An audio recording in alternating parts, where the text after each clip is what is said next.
प्रवीणजी मालू यांचं एक स्वप्न होतं, जसं तुम्ही म्हटलं आहे की इस्कॉन मंदिरासाठी भूमिदान द्यायची. त्यांनी त्यावेळेस इस्कॉन मंदिर सोबत एक कमिटमेंट केलं होतं की या लेआउटमध्ये त्यांना 1 लाख फूट जागा मी एने करून भूमिदान त्यांना मंदिरासाठी देईन. पण अनफॉर्च्युनेटली असं झालं की प्रवीणजी मालूचं निधन झालं.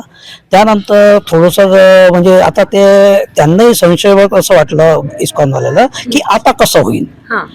पण नंतर जे वरुणने जे कष्ट केलं आणि वरुणने जे हिंमत दाखवली आणि वरुणने त्या मालू ग्रुपला तिथून इथपर्यंत आणलं आणि त्याच्यासोबत त्याला जे पाठिंबा दिला त्याचा मोठा भाऊ प्रज्वल मालू आणि आमच्यासोबत जो मित्र आहे, आमच्यासोबत जो पार्टनर आहे सूरज तळडा आणि आम्ही हे सर्व जे मालू ग्रुप सोबत जोडलेलो आहोत, या लोकांनी त्याच्यासोबत त्याला हिंमत दाखवली आणि ते वरुणच्या पूर्ण प्रयत्नामुळे आज आम्ही इथपर्यंत पोहोचलो आहे.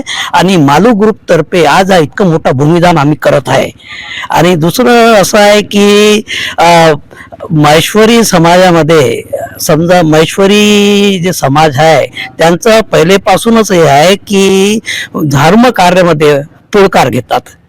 नेहमी कुठेही पाहा तुम्ही तो धर्म कार्यामध्ये पुढाकार घेतात आणि आज महेश्वरी समाजासाठी आणि मालू ग्रुपच्या सर्व जे संबंधित जुळलेले लोक आहेत त्यांच्यासाठी आणि अमरावतीसाठी हे खूप मोठी गौरवाची गोष्ट आहे की इतकं मोठं कार्य इथे होऊन राहिलं.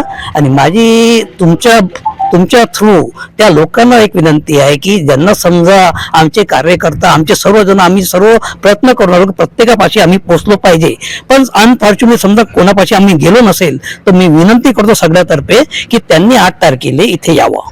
धन्यवाद. भगवद्गीतेला म्हणणारे बरेच लोक आहे. भगवद्गीतेमध्ये श्रीकृष्णाने